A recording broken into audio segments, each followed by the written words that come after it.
Hi friends, ಇದು Saturday vlog. ಶನಿವಾರ ಹೇಗೆ ನಡೀತು ಹೀಗಿತ್ತು ಅಂತ ಸಂಜೆ 4 ಗಂಟೆ ಅಷ್ಟೊತ್ತಿಗೆಲ್ಲ ಟೀ ಜೊತೆ ಪಾಪ್ಕಾರ್ನ್ ಮಾಡಿದೆ. ರೆಡಿ ಪಾಪ್ಕಾರ್ನ್ ಪ್ಯಾಕೆಟ್ ತಂದಿರಲಿಲ್ಲ, ಹಾಗೆ ಪಾಪ್ಕಾರ್ನ್ ಬರುತ್ತಲ್ಲ ಮಾಡೋದು ಜೋಳ, ಅದನ್ನು ತಂದು ಅದರಲ್ಲಿ ಪಾಪ್ಕಾರ್ನ್ ಮಾಡಿದ್ದೆ. ಇನ್ನೂ ಸ್ವಲ್ಪ ಮಿಕ್ಕಿತ್ತು, ಸೊ ಅದನ್ನು ಒಂದು ಬೌಲ್ಗೆ ಹಾಕಿ ಇನ್ನೇನು ಡಿನ್ನರ್ಗೆಲ್ಲ ರೆಡಿ ಮಾಡ್ಕೊಬೇಕು. ಹಾಗಾಗಿ ಎಲ್ಲ ಸ್ಲ್ಯಾಬೆಲ್ಲ ಸ್ಟವೆಲ್ಲ ಕ್ಲೀನ್ ಮಾಡ್ಕೊಳಕ್ಕೆ ಮುಂಚೆ ಇವೆಲ್ಲ ಕ್ಲೀನ್ ಮಾಡ್ಕೊಂಡ್ಬಿಟ್ರೆ ಅಡುಗೆ ಮಾಡೋಕ್ಕೆ ಚೆನ್ನಾಗಿರುತ್ತೆ ಅಂದ್ಕೊಂಡು ನೋಡಿ. ಇನ್ನೂ ಸ್ವಲ್ಪ ಮಿಕ್ಕಿದೆ. ಸೊ ನಾವು ಹೊರಗಡೆ ಹೋಗಿದ್ದಾರೆ, ಅವ್ರು ಬಂದಿದ್ದ ತಕ್ಷಣ ಅವ್ರಿಗೊಂದು ಸ್ವಲ್ಪ ಆಗುತ್ತೆ ಅಂತ ಎತ್ತಿಟ್ಟೆ. ಹಾಗೆ ಇದು ನನ್ನ ಹಸ್ಬೆಂಡು ಹೋಮ್ ಮೇಡು ಜಾಮ್ ತರ್ತಾರೆ, ಅವ್ರ ಫ್ರೆಂಡು ಮನೇಲೇ ಮಾಡೋದಂತೆ. ಸೊ ಹಾಗಾಗಿ ಜಾಮ್ ಖಾಲಿಯಾಗಿತ್ತು ಅಂದ್ಬಿಟ್ಟು ತಂದಿದ್ರು. ಅದನ್ನು ಟೇಸ್ಟ್ ನೋಡ್ತಾಯಿದ್ದೀನಿ, ಲಾಸ್ಟ್ ಟೈಮ್ ಥರ ಇದೆಯಾ ಇಲ್ವಾ ಅಂತ ನೋಡೋಣ ಅಂತ. ಚೆನ್ನಾಗಿರುತ್ತೆ, ಸಾಫ್ಟಾಗಿ ಜೆಲ್ಲಿಯಾಗಿ ಡ್ರೈ ಫ್ರೂಟ್ಸ್ ಎಲ್ಲ ಹಾಕಿರ್ತಾರಲ್ಲ, ಒಂಥರ ನಾರ್ಮಲ್ಲು ಸ್ಟೋರಲ್ಲಿ ಸಿಗೋದಕ್ಕಿಂತ ಚೆನ್ನಾಗಿರುತ್ತೆ. ಸೊ ಹಾಗಾಗಿ ಅದನ್ನು ಚೆಕ್ ಮಾಡಿದೆ. ನಾನಿಲ್ಲೊಂದು ಪೇಸ್ಟ್ ರೆಡಿ ಮಾಡ್ಕೊಂಡಿದ್ದೀನಿ. ಅದಕ್ಕೆ ಒಂದೆರಡು ಮೀಡಿಯಮ್ ಸೈಜಷ್ಟು ಆನಿಯನ್ನು, ಹಾಗೆ ಗ್ರೀನ್ ಚಿಲ್ಲಿ, ಶುಂಠಿ ಬೆಳ್ಳುಳ್ಳಿ ಪೇಸ್ಟು, ಪುದೀನ ಕೊತ್ತಂಬರಿ ಇಷ್ಟನ್ನು ಹಾಕ್ಕೊಂಡು ಚೆನ್ನಾಗಿ ಗ್ರೈಂಡ್ ಮಾಡ್ಕೊಂಡಿದ್ದೀನಿ. ಇಷ್ಟೇ ಇಂಗ್ರೀಡಿಯೆಂಟ್ಸ್ ಹಾಕಿ ಚೆನ್ನಾಗಿ ಮಿಕ್ಸಿ ಮಾಡ್ಕೊಂಡಿದ್ದೀನಿ. ಸ್ವಲ್ಪ ಪುದೀನ ಕೊತ್ತಂಬರಿ ಸ್ವಲ್ಪ ಜಾಸ್ತಿ ಹಾಕ್ಕೊಂಡ್ರೆ ಚೆನ್ನಾಗಿರುತ್ತೆ. ಗ್ರೀನ್ ಕಲರ್ ಬೇಕು ಅಂದರೆ ಬೇರೆ ಯಾವ ಕಲರು ಹಾಕೋಂಗಿಲ್ಲ. ಒಂದು ಸ್ವಲ್ಪ ಪುದೀನ ಕೊತ್ತಂಬರಿ ಸ್ವಲ್ಪ ಜಾಸ್ತಿ ಹಾಕಿ ಮಿಕ್ಸಿ ಮಾಡಿಕೊಂಡ್ರೆ ಸಾಕಾಗುತ್ತೆ. ಅದಕ್ಕೆ ಸ್ವಲ್ಪ ಉಪ್ಪು, ಹಾಗೆ ಅರಿಶಿನ ಪುಡಿ, ಹಾಗೆ ಒಂದು ಗ್ಲಾಸಷ್ಟು ಗಟ್ಟಿ ಮೊಸರು ಹಾಕ್ಕೊಂಡಿದ್ದೀನಿ. ಮೊಸರು ಹಾಕಿದಷ್ಟು ಟೇಸ್ಟ್ ಚೆನ್ನಾಗಿರುತ್ತೆ. ಸೊ ಹಾಗೆ ಹಾಕಿ ಎಲ್ಲ ಮಿಕ್ಸ್ ಮಾಡಿ ಒಂದು ಸೈಡ್ಗೆ ಇಟ್ಟೆ. ಹಾಗೆ ಒಂದು 4ರಿಂದ 5 ಇಲ್ಲ 5ರಿಂದ 6 ಮೆಣಸಿನ್ಕಾಯಿ ತೊಗೊಂಡಿರಬೇಕು, ನನಗೆ ಮರ್ತೋಗಿದೆ. ಆಲ್ಮೋಸ್ಟ್ ಒಂದು 5 to 6 ಮೆಣಸಿನ್ಕಾಯಿ ತೊಗೊಂಡಿದ್ದೀನಿ. ಅದನ್ನ ಸ್ಲಿಟ್ ಮಾಡಿ ಸೈಡಲ್ಲಿಟ್ಟೆ. ಈ ಪ್ಲ್ಯಾಂಟರ್ ತಂದಿದ್ದೆ, ಸೊ ಹಾಗಾಗಿ ನಮ್ಮನೆ ಅಲೋವೆರಾ ಇತ್ತಲ್ಲ, ಅದು ಬೇಬಿ ಅಲೋವೆರಾ ಆಗಿತ್ತು. ಸೊ ಬಾಟಲ್ನ ಈ ಥರ ಎಷ್ಟು ಸೈಜಿಗೆ ಬೇಕೋ ಅಷ್ಟು ಸೈಜ್ ನೋಡ್ಕೊಂಡು ಕಟ್ ಮಾಡಿ ಹೊಸ ಪ್ಲ್ಯಾಂಟ್ ಹಾಕಿದೆ. ಎಷ್ಟು ಕ್ಯೂಟಾಗಿ ಕಾಣಿಸ್ತಾ ಇದೆ ಅಲ್ವಾ? ನೋಡೋಣ ಇರಿ ಹೇಗೆ ಕಾಣುತ್ತೆ ಪ್ಲ್ಯಾಂಟರ್ ಒಳಗೆ ಹಾಕಿದ್ರೆ ಅಂತ. ಸಖತ್ ಕ್ಯೂಟಾಗಿ ಕಾಣಿಸ್ತಾ ಇದೆಯಲ್ಲ ನೋಡಿ. ವಾವ್, ನನಗಂತೂ ತುಂಬ ಇಷ್ಟ ಆಯಿತು. ಸ್ಮಾಲ್ ಪ್ಲ್ಯಾಂಟರ್ಗೆಲ್ಲ ಇದು ಆರಾಮಾಗಿ ಅಷ್ಟೇ ಬೆಳೆಯುತ್ತೆ, ಜಾಸ್ತಿ ಗ್ರೋನೂ ಆಗೋಲ್ಲ, ಕ್ಯೂಟಾಗೂ ಕಾಣುತ್ತೆ. ಇಲ್ಲಿ ಹೇಗೂ ಎಂಟಿ ಪ್ಲೇಸ್ ಇತ್ತಲ್ಲ, ಇಲ್ಲಿಟ್ಟರೆ ಚೆನ್ನಾಗಿ ಕಾಣುತ್ತೆ ಅಂತ ಇಲ್ಲಿಡೋಣ ಅಂದ್ಕೊಂಡಿದ್ದೀನಿ. ಹಾಗೆ ಅದ್ರ ಪಕ್ಕ ಕೂಡ ನನ್ನ ಮಕ್ಕಳು ನನ್ನ ಬರ್ಡೇಗೆ ಗಿಫ್ಟ್ ಮಾಡಿದ ಪ್ಲ್ಯಾಂಟರು. ಇದರಲ್ಲಿ ಪಾಟಲ್ಲಿ ಮಾನ್ಸ್ಟರ ಪ್ಲ್ಯಾಂಟ್ ಇತ್ತು, ಅದನ್ನು ನಾನು ಬೇರೆ ಬೇರೆ ಕಡೆ ಎಲ್ಲ ಹಾಕಿದ್ದೀನಿ. ಸೊ ಇದು ಚೆನ್ನಾಗಿ ಬರುತ್ತೆ. ಜೇಡ್ ನೋಡಿ, ಅಪ್ಪು ಏನೋ ಸ್ಟಿಕ್ಕರ್ಸು ಅದು ಇದು ಎಲ್ಲ ಹಾಕಿದ್ದಾರೆ. ಬಟ್ ಒರ್ಜಿನಲ್ ಆಗಿ ನೋಡೋಕ್ಕೆ ಅದು ಈ ಥರ ಇದೆ. ಅದಕ್ಕೆ ನೋಡಿ ಜೇಡ್ ಪ್ಲ್ಯಾಂಟ್ ಹಾಕಿದ್ದೀನಿ. ಇದಕ್ಕೆ ನೀರು ಹಾಕಬಾರ್ದು, ನೀರೆಷ್ಟು ಕಡಿಮೆ ಹಾಕ್ತೀವೋ ಅಷ್ಟು ಚೆನ್ನಾಗಿ ಬೆಳೆಯುತ್ತೆ. ಎಲ್ಲೋ 1 ವೀಕಿಗೆ ಒಂದು ಸ್ವಲ್ಪ ಹಾಕಿದ್ರೆ ಸಾಕು. ಇದು ಸ್ಮಾಲ್ ಪ್ಲ್ಯಾಂಟ್ ಆಗಿರೋದ್ರಿಂದ ನಾಟ್ ನೀಡೆಡು. ಸೊ ಯಾವಾಗಲೂ ಒಂದು ಚೂರು ಚಿಮ್ಕಿಸ್ತೀನಿ ಅಷ್ಟೇ ಇದಕ್ಕೆ ನೀರು. ಸೊ ಅದಕ್ಕೆ ಇವೆರಡು ಚೆನ್ನಾಗಿರುತ್ತೆ ಇಲ್ಲಿ ಕಾಂಬಿನೇಷನ್ ಅಂದ್ಬಿಟ್ಟು ಇಟ್ಟಿದ್ದೀನಿ. ಹೇಗೆ ಅನ್ನಿಸ್ತಾ ಇದೆ ಹೊಸ ಪ್ಲ್ಯಾಂಟರು? ಇದು ಎಷ್ಟು ಕ್ಯೂಟ್ ಅನಿಸ್ತು, ಏನೋ ಲೋಟಸ್ ಥರ ಅನಿಸ್ತಾ ಇತ್ತು. ಅದಕ್ಕೆ ಮತ್ತು ಇದು ಕೂಡ ತೊಗೊಂಡಿದ್ದು. ಎಲ್ಲಾದರೂ ಒಟ್ಟಿಗೆ ಇಡಬೇಕು ಅಂದ್ಕೊತಾ ಇದ್ದೀನಿ, ಬಟ್ ಕರೆಕ್ಟಾಗಿರೋ ಪ್ಲೇಸ್ ಬರ್ತಾಯಿಲ್ಲ. ಅರ್ಜೆಂಟ್ ಮಾಡೋದು ಬೇಡ, ಬೇರೆ ಬೇರೆ ಥರ ನೋಡೋಣ ಆಮೇಲೆ ಇಡೋಣ ಅಂದ್ಬಿಟ್ಟು ಇಟ್ಕೊಂಡಿದ್ದೀನಿ. ಎರಡು ಎಷ್ಟು ಕ್ಯೂಟಾಗಿ ಕಾಣಿಸುತ್ತಲ್ಲ. ಆ್ಯಕ್ಚುಲಿ ಇದಕ್ಕೂ ಪ್ಲ್ಯಾಂಟರ್ ಇರಲಿಲ್ಲ, ಅದಕ್ಕೆ ಐಡಿಯಾ ಮಾಡಿಬಿಟ್ಟು ವಾಟ್ರ್ ಹಾಕ್ಬಿಟ್ಟು ಮನಿ ಪ್ಲ್ಯಾಂಟ್ ಹೆಂಗೂ ಇದು ಮಾಡಬೇಕಿತ್ತು. ಸೊ ಹಾಗಾಗಿ ಅದು ಮತ್ತು ಜೇಡ್ ಪ್ಲ್ಯಾಂಟ್ ಹಾಕಿದ್ದೀನಿ. ಸ್ವಲ್ಪ ಬಂದಿದೆ ನೋಡಿ, ಒಂದು ಚೂರು ಬಂದಿದೆ. ಅದಿನ್ನೂ ಸ್ವಲ್ಪ ಬರಲಿ ಅಂದ್ಬಿಟ್ಟು ಎರಡು ಹಾಕ್ಬಿಟ್ಟು ಇಟ್ಟಿದ್ದೀನಿ. ತುಂಬ ಕ್ಯೂಟಾಗಿ ಹೊಸ ಪ್ಲ್ಯಾಂಟರು. ಹೇಗೆ ಅನ್ನಿಸ್ತು? ಚೆನ್ನಾಗಿದೆ ಅಲ್ಲ ಪ್ಲ್ಯಾಂಟರು? ಏನೋ ಪ್ಲ್ಯಾಂಟು ಅಂದರೆ ನಂಗೆ ತುಂಬ ಇಷ್ಟ. ನಿಮ್ಗೆ ಯಾರಿಗಾರು ಇಷ್ಟ ಕಮೆಂಟ್ ಮಾಡಿ ತಿಳಿಸಿ.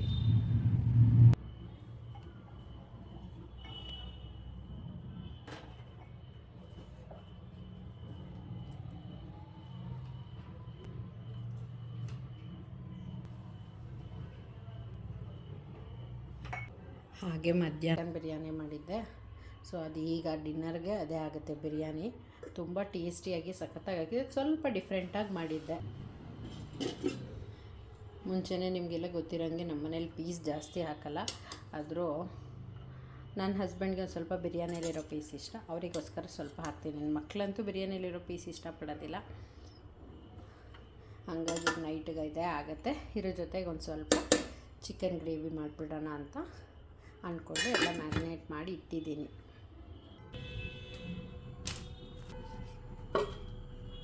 ಹಾಗೆ ಈಸಿಯಾಗಿ ಏನಾದರೂ ಗ್ರೇವಿಗೆ ಚೆನ್ನಾಗಿರುತ್ತೆ ಬಿರಿಯಾನಿ ಜೊತೆ, ಮತ್ತು ಗ್ರೇವಿ ಹಾಗೆ ತಿನ್ನೋದಕ್ಕೆ ಮಕ್ಕಳು ಇಷ್ಟಪಡಲ್ಲ. ಸೊ ಹಾಗಾಗಿ ಏನಾದರೂ ಮಾಡೋಣ ಅಂದ್ಕೊಂಡೆ. ಆಮೇಲೆ ಅಷ್ಟೊತ್ತಿಗೆ ಸೋನು ಅಪ್ಪು ಸ್ಟಾರ್ಟ್ ಮಾಡಿದ್ರು, ಪರೋಟ ಟೈಪ್ ಏನಾದರೂ ಮಾಡ್ಕೊಳ್ಳೋಣ ಅಮ್ಮ, ಚೆನ್ನಾಗಿರುತ್ತೆ ಗ್ರೇವಿಗೆ ಅಂತ. ಆಮೇಲೆ ನಾನು ಯೋಚನೆ ಮಾಡಿದೆ, ಮತ್ತೆ ಪರೋಟ ನೆನೆಸಿ ಅದು ಸ್ವಲ್ಪ ಹೊತ್ತಾಗಿ ಅದನ್ನು ಮಾಡೋ ಅಷ್ಟೊತ್ತಿಗೆ ಲೇಟು ಆಗುತ್ತೆ.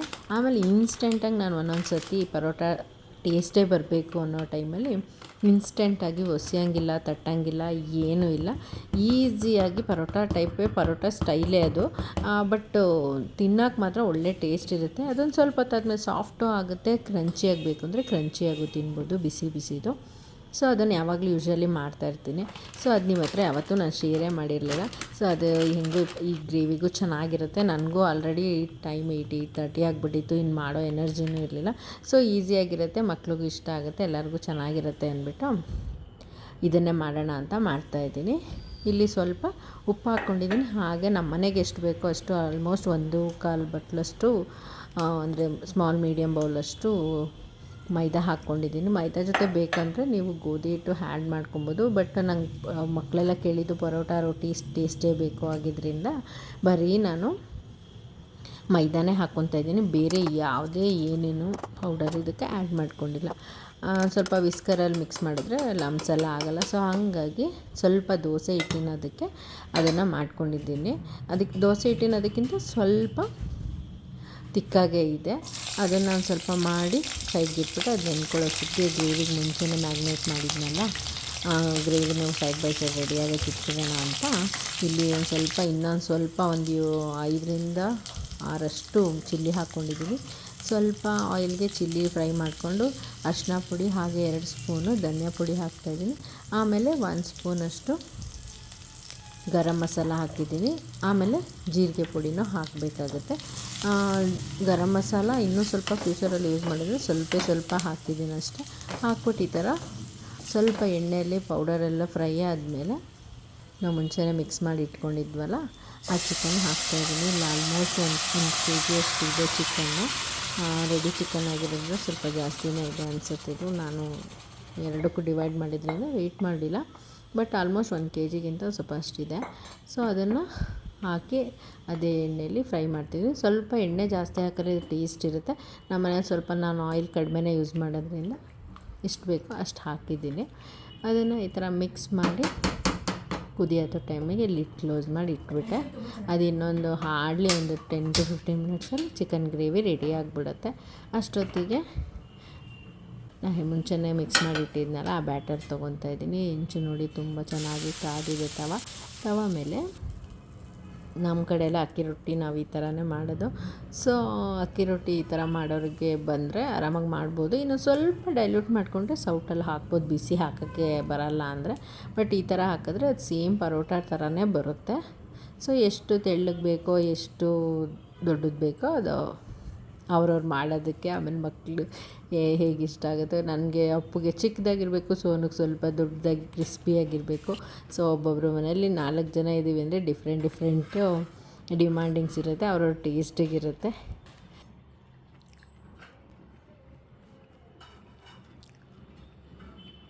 ಆಮೇಲೆ ಈ ಥರ ರ್ಯಾಪ್ ಥರ ಮಾಡ್ಕೊತೀವಲ್ವ, ವೆಜ್ ರ್ಯಾಪು ಮತ್ತು ವೆಜ್ ರೋಲು, ಅದಕ್ಕೂ ಕೂಡ ಇದೇ ಥರ ಬೇಸ್ ಮಾಡ್ಕೊಂಡ್ಬಿಟ್ರೆ ಸೂಪರ್ ಈಸಿಯಾಗಿ ರ್ಯಾಪ್ಗೆ ಬೇಸ್ ರೆಡಿ ಆಗಿಬಿಡುತ್ತೆ. ನಾನು ಯೂಶ್ವಲಿ ಎಗ್ ಪರೋಟ ಎಲ್ಲ ಮಾಡಿದಾಗ ಈ ಥರ ಮಾಡ್ತೀನಿ. ಆ ರೆಸಿಪಿ ಬೇಕು ಅಂದರೆ ನಂಗೆ ಕಮೆಂಟಲ್ಲಿ ತಿಳಿಸಿ.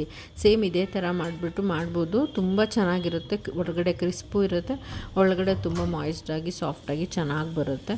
ನಾನು ಯೂಶ್ವಲಿ ಎಗ್ ಪರೋಟ ಮಾಡಿದಾಗ ಇದೇ ಬೇಸ್ನೇ ಯೂಸ್ ಮಾಡ್ತೀನಿ. ನಾನು ಒಂದು ಯಾವಾಗಲೂ ತುಂಬ ಓಲ್ಡ್ ಯಾವುದೋ ವಿಡಿಯೋನಲ್ಲಿ ಶೇರ್ ಮಾಡಿದ್ದೆ ಅಂದ್ಕೊತೀನಿ, ಬಟ್ ನನಗೆ ಜ್ಞಾಪನ ಇಲ್ಲ. ಸೊ ಹಾಗಾಗಿ ಮತ್ತೆ ನಿಮ್ಮ ಹತ್ರ ಶೇರ್ ಮಾಡ್ಕೊಳ್ಳೋಣ ಅಂದ್ಕೊಂಡು, ಆಮೇಲೆ ನಮ್ಮ ಮನೇಲಿ ಇವತ್ತು ಮಾಡಬೇಕಾಗಿತ್ತಲ್ಲ, ನೋಡಿ ಎಷ್ಟು ಚೆನ್ನಾಗಿ ಸೇಮ್ ಪರೋಟ ಥರ ಬಂದಿದೆ. ಹಾಗೆ 2 ಪರೋಟ ರೆಡಿ ಆಗೋ ಅಷ್ಟೊತ್ತಿಗೆ ಚಿಕನು ಚೆನ್ನಾಗಿ ಕುಕ್ ಆಯಿತು. ಮೇಜರ್ ಅಡ್ವಾಂಟೇಜ್ ಅಂದರೆ ಮುಂಚೆನೇ ಮ್ಯಾಗ್ನೇಟ್ ಮಾಡಿಟ್ರೆ ಆರಾಮಾಗಿ ಚೆನ್ನಾಗಿ ಇದಾಗುತ್ತೆ. ಇನ್ನೊಂದು 2 ಮಿನಿಟ್ಸ್ ಇಲ್ಲ, ಹಾರ್ಡ್ಲಿ 5 ಮಿನಿಟ್ಸ್ ಇಟ್ಬಿಟ್ರೆ ಚಿಕನ್ ಗ್ರೇವಿನೇ ರೆಡಿ ಆಗಿಬಿಡುತ್ತೆ. ಚಪಾತಿ ಜೊತೆ ಗ್ರೇವಿ ಚಿಕನ್ನು ಸೂಪರಾಗಿರುತ್ತೆ ಕಾಂಬಿನೇಷನು. ಒಂದ್ಸತಿ ಟ್ರೈ ಮಾಡಿ. ಇದು ಹೈದ್ರಾಬಾದಿ ಸ್ಟೈಲು ಚಿಲ್ಲಿ ಚಿಕನ್. ಇದು ಆಂಧ್ರ ಸ್ಟೈಲ್ ಚಿಲ್ಲಿ ಚಿಕನ್ ಅಲ್ಲ, ಇದು ಹೈದ್ರಾಬಾದಿ ಸ್ಟೈಲ್ ಚಿಲ್ಲಿ ಚಿಕನ್ನು. ಒಂದು ಸ್ವಲ್ಪ ಕ್ರೀಮಿಯಾಗಿ ಚೆನ್ನಾಗಿ ಬರುತ್ತೆ. ಯಾವಾಗಲೂ ನಾನು ಯೂಶ್ವಲಿ ಮಾಡೋದೇ ಆಂಧ್ರ ಸ್ಟೈಲ್ ಚಿಲ್ಲಿ ಚಿಕನ್ನು, ಯಾಕಂದರೆ ಸೋನು ಫೇವ್ರೇಟ್ ಅದು ಬಿರಿಯಾನಿ ಜೊತೆಗೆ ಅದು ಮಾಡಲೇಬೇಕು. ಇಲ್ಲ ಅಂದರೆ ಚಾಪ್ಸ್ ಥರ ಮಾಡ್ತೀನಿ, ನಮ್ಮ ಕರ್ನಾಟಕ ಸ್ಟೈಲ್ ಫೇಮಸ್ ಚಾಪ್ಸ್ ಮಾಡ್ತೀನಿ. ಅದು ನನಗೆ ಬಿರಿಯಾನಿ ಜೊತೆ ಇಷ್ಟ, ನನಗೂ ಅಪ್ಪನಿಗೂ ಜಾಸ್ತಿ ಇಷ್ಟ ಆಗುತ್ತದು. ಆದರೆ ಇವತ್ತು ಹೊಸದಾಗಿ ಯಾರ ಟೇಸ್ಟ್ಗೂ ಬೇಡ, ಹೊಸದೇನಾದರೂ ಮಾಡೋಣ ಅಂದ್ಕೊಂಡೆ. ಯಾಕಂದರೆ ಯಾವುದೋ ಮೊನ್ನೆ ರೆಸ್ಟೋರೆಂಟ್ಗೆ ಹೋಗಿದ್ವಿ, ಅಲ್ಲಿ ಸುಮ್ಮನೆ ಆರ್ಡ್ರ್ ಮಾಡಿದ್ದು ಚಿಲ್ಲಿ ಚಿಕನ್ ಅಲ್ವಾ ಅಂತ ಇತ್ತಲ್ವ, ಹೆಂಗಿದ್ರು ಟ್ರೈ ಮಾಡೋಣ ಅಂತ. ಬಟ್ ತುಂಬ ಕ್ರೀಮಿಯಾಗಿ ಚೆನ್ನಾಗಿ ಬಂದಿತ್ತು. ಅವ್ರು ಮೋಸ್ಟ್ಲಿ ನನಗನ್ಸುತ್ತೆ ಕ್ಯಾಶ್ಯೂ ಎಲ್ಲ ರುಬ್ಬಕ್ಕೆ ಹಾಕಿದ್ರು ಅಂತ. ಬಟ್ ನಾನು ಇಲ್ಲೇನೂ ಹಾಕಲಿಲ್ಲ, ಕ್ಯಾಶ್ಯೂ ಒಂದು ಸ್ಕಿಪ್ ಮಾಡಿದ್ದೀನಿ ಅಷ್ಟು ಬಿಟ್ಟರೆ ಮಿಕ್ಕಿದವ್ರು ನನಗೆ ಏನು ಟೇಸ್ಟಿಗೆ ಬಂತು ಆ ಇಂಗ್ರೀಡಿಯೆಂಟ್ಸ್ ಎಲ್ಲ ಹಾಕಿದ್ದೀನಿ. ಸೊ ನೋಡಿ, ಈಸಿಯಾಗಿ ಸೂಪರಾಗಿ ಇನ್ಸ್ಟೆಂಟಾಗಿ ಪರೋಟ ರೆಡಿಯಾಗೋಯಿತು. ನಾನು ಸ್ವಲ್ಪ ಮೀಡಿಯಮ್ ಫ್ಲೇಮಲ್ಲೇ ಇಟ್ಕೊಂಡು ಮಾಡ್ತಿದ್ದೆ. ಸ್ವಲ್ಪ ಜಾಸ್ತಿ ಬೇಗ ಬೇಕು ಅಂದರೆ ಸ್ವಲ್ಪ ಹೈ ಫ್ಲೇಮಲ್ಲಿ ಇಟ್ಟರು 1 ಮಿನಿಟಲ್ಲೇ ಆರಾಮಾಗಿ ಪರೋಟ ರೆಡಿಯಾಗಿಬಿಡುತ್ತೆ.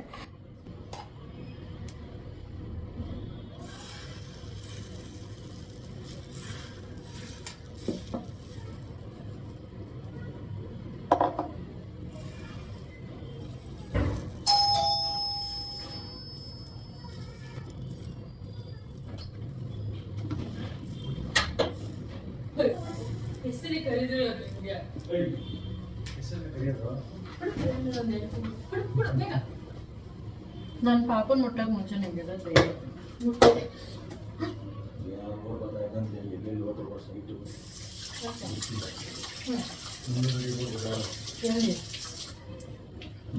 ಮಂಜೂರ್ದು ಏನಂತ ಕೇಳಬೇಕು.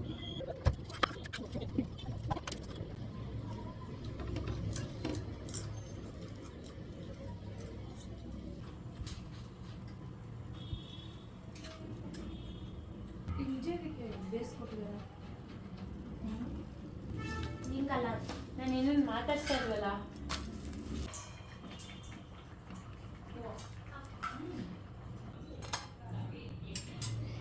ಎಷ್ಟು ಚೆನ್ನಾಗಿ ಒಂದು ಕ್ರಿಸ್ಪಿಯಾಗಿ ಮಾಡಿದ್ದೀನಿ, ಒಂದು ಸಾಫ್ಟಾಗಿ ಮಾಡಿದ್ದೀನಿ. ನೋಡಿ, ಕ್ರಿಸ್ಪಿಯಾಗಿ ಮಾಡಿರೋದು ಒಂದು ಸ್ವಲ್ಪ ಹೊತ್ತು ಆ ಥರ ಕ್ರಿಸ್ಪಿಯಾಗಿರುತ್ತೆ ಬಿಸಿಲಿ, ಆಮೇಲೆ ಅದು ಕೂಡ ಸಾಫ್ಟ್ ಆಗುತ್ತೆ, ಸೂಪರಾಗಿರುತ್ತೆ. ಸೇಮ್ ಪರೋಟ ಥರನೇ ಇರುತ್ತೆ. ಲಾಸ್ಟಲ್ಲಿ ಇನ್ನೂ ಸ್ವಲ್ಪ ಗರಂ ಮಸಾಲ ಹಾಗೆ ಕೊತ್ತಂಬರಿ ಸೊಪ್ಪು ಹಾಕಿದೆ. ಎಮ್ಮಿಯಾಗಿ ಗ್ರೇವಿ ಮಾತ್ರ ಸೂಪರಾಗೈತೆ. ಮಧ್ಯದಲ್ಲೇ ನಾನು ಟೇಸ್ಟ್ ಮಾಡಿ ಸ್ವಲ್ಪ ಉಪ್ಪು ಕಡಿಮೆ ಇತ್ತು, ಸೊ ಇನ್ನೂ ಸ್ವಲ್ಪ ಅದಕ್ಕೆ ಉಪ್ಪು ಹಾಕಿ ಅಡ್ಜಸ್ಟ್ ಮಾಡಿದೆ. ಸಖತ್ ಅಂದರೆ ಸಖತ್ ಟೇಸ್ಟಿಯಾಗಿತ್ತು. ನೀವು ಯಾರಾದರೂ ಇದನ್ನು ಟ್ರೈ ಮಾಡಿಲ್ಲ ಅಂದರೆ ಟ್ರೈ ಮಾಡಿ, ಈಸಿ ಕೂಡ, ಆಮೇಲೆ ಟೇಸ್ಟಿಯಾಗೂ ಇರುತ್ತೆ. ಯಾವಾಗಲೂ ಒಂದೇ ಥರ ಮಾಡ್ಕೊಳ್ಳೋದಕ್ಕಿಂತ ಡಿಫ್ರೆಂಟಾಗೂ ಅನಿಸುತ್ತೆ. ಸೊ ಹಾಗಾಗಿ ಮಕ್ಳಿಗೆ ಮಾಡ್ಕೊಡೋಕ್ಕಂತೂ ಚೆನ್ನಾಗಿರುತ್ತೆ. ಅವ್ರಿಗೆ ಒಂದೇ ಥರ ಮಾಡಿಕೊಟ್ಟು ಟೇಸ್ಟು ಅದೇ ಸೇಮ್ ಅನಿಸುತ್ತಲ್ಲ. ಇದು ರೆಸ್ಟೋರೆಂಟ್ ಸ್ಟೈಲು ಇರುತ್ತೆ, ಒಂಥರ ಡಿಫ್ರೆಂಟಾಗೂ ಇರುತ್ತೆ, ಮೈಲ್ಡಾಗೂ ಇರುತ್ತೆ. ಬೇಕು ಅಂದರೆ ಖಾರ ಜಾಸ್ತಿ ಮಾಡ್ಕೊಬೋದು, ಇಲ್ಲಾಂದರೆ ಕಡಿಮೆ ಮಾಡ್ಕೊಬೋದು. ಸೊ ಹಾಗಾಗಿ ಟ್ರೈ ಮಾಡಿದೆ, ಸೂಪರಾಗಿ ಚೆನ್ನಾಗಾಗಿದೆ. ನೋಡಿ ರೋಟಿ ಎಷ್ಟು ಚೆನ್ನಾಗಾಗಿದೆ. ಇನ್ಸ್ಟೆಂಟಾಗಿ ಒಂಥರ ಡಿಫ್ರೆಂಟಾಗಿ ಬೇಕು ಅಂದರೆ ಮಾಡ್ಕೊಬೋದು. ಮತ್ತು ನೆಕ್ಸ್ಟ್ ವ್ಲಾಗಲ್ಲಿ ಸಿಗ್ತೀನಿ.